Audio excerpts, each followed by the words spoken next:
what we saw on rides that happened was there was a lot of centralization, right? Local teams were kind of like, people were like, y'all can't spend $1 million in a weekend on incentives, right? And like for obvious reasons. And so like, I understood that. And so like we had always been very like, I think fiscally responsible as a local team.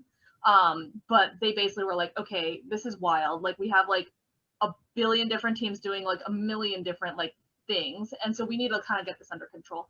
And so they started trying to centralize a lot of the spend, a lot of the incentives, everything. And obviously this resulted in an overall restructuring of where we became like a New York, New Jersey, like Connecticut, like Boston, like, basically like all together team, and you worked on one very specific thing. And so, that centralization happened. And as I saw it happen, I was like, okay, this is obviously something that every company does when they grow up.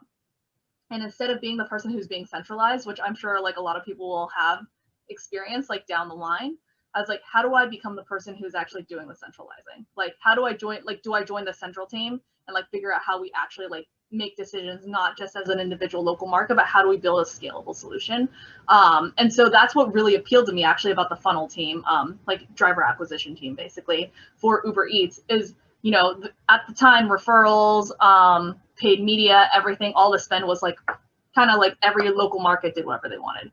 And they would all ping this one person who sat in San Francisco, be like, hey, can you like crank our paid media? We need more drivers. And so they really wanted to stop that kind of short-term thinking, do a little bit of better planning. And so like basically I ended up building like, this model that tried to predict like 6 weeks out, like how many drivers would need, like, and you need to pull levers about 6 weeks in advance because that's how long like it took for drivers to like on board, et cetera. You have to go through background checks, all these things. They're not just here tomorrow. And so basically for me, it was like centralizing that. How do we set referrals? Like, how do we build a structure to set referrals in all these like different places? How do we build a structure to like decide how much we need to spend on paid media?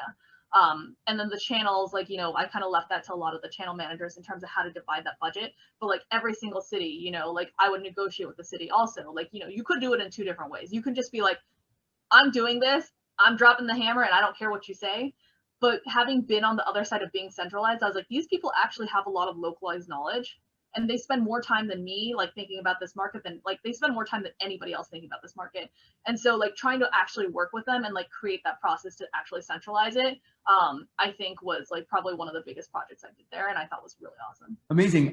So that's awesome. And you kind of see, I think when you were at Uber right before business school, it sort of went through the pre-IPO phase and then, a little bit more of a streamlining as a large company. So I'm sure, I mean, I can only imagine such a tremendous experience building it up. So now let's